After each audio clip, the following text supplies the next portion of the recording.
লুচি বা পরোটার সাথে আজকের এই আলুর তরকারি ফোড়ন ছাড়া একবার অবশ্যই বানিয়ে খেয়ে দেখুন, দারুণ লাগবে। হ্যালো ফ্রেন্ডস, মাই ভেজ ফুডে আপনাদের সবাইকে স্বাগত। আজকের রেসিপি চলুন তাহলে দেখা যাক। এখানে নিয়েছি 5 থেকে 6টা মিডিয়াম সাইজের আলু।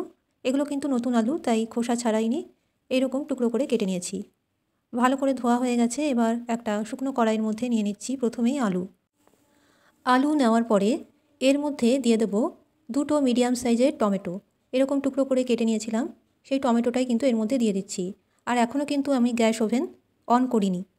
এর মধ্যে দিয়ে দিচ্ছি স্বাদ অনুযায়ী লবণ, দিয়ে দিচ্ছি খুবই সামান্য পরিমাণে হলুদ গুঁড়ো, এরপরে দিয়ে দিচ্ছি হাফ চামচ কাশ্মীরি লঙ্কার গুঁড়ো, দিয়ে দেবো হাফ চামচ জিরের গুঁড়ো।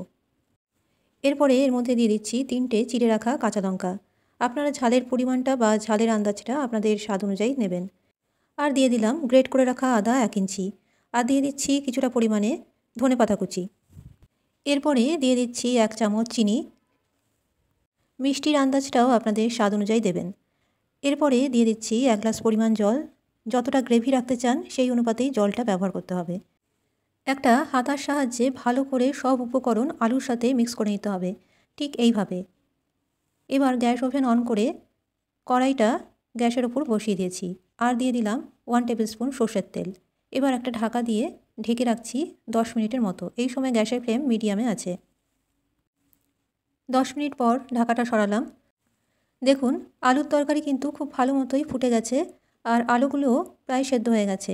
এর মধ্যে কয়েকটা আলু একটু কেটে কেটে দেবো আর একটা হাতার সাহায্যে কয়েকটা আলু এরকমভাবে একটু ম্যাশ করে নিতে হবে, যাতে গ্রেভিটা একটু থিক হয়। গ্রেভি যদি এর থেকে কম রাখতে চান তাহলে জলের পরিমাণটা কম দেবেন। আর আজকের রেসিপি ভালো লাগলে অবশ্যই আমার চ্যানেলটি সাবস্ক্রাইব করতে ভুলবেন না। পাশের বেল আইকনটি প্রেস করে অল নোটিফিকেশন অন করে রাখবেন, তাহলে আমার নিরামিষ রান্নার রেসিপিগুলো আপনারা সহজেই দেখতে পাবেন যখনই আমি কোনো রেসিপি আপলোড করব।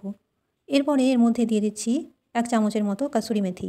কাসুরি মেথি দিয়ে খুব ভালো মতো নেড়েচেড়ে নিতে হবে। এবার ওপর থেকে দিয়ে দিচ্ছি কিছুটা পরিমাণে ধনেপাতা কুচি।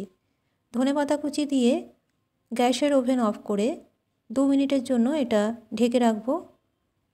2 মিনিট পর সার্ভ করে দেখাচ্ছি। দেখুন, আমার আজকের রেসিপি আপনাদের কেমন লাগলো অবশ্যই কমেন্ট করে জানাবেন।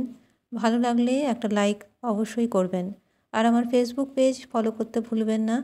আজকের রেসিপি তাহলে এখানেই শেষ করলাম। এই রেসিপিতে আমি কোনো রকম ফোড়ন ব্যবহার করিনি আর কম তেল ব্যবহার করেছি। অবশ্যই বাড়িতে বানিয়ে দেখুন। ভালো থাকবেন, সুস্থ থাকবেন। নমস্কার।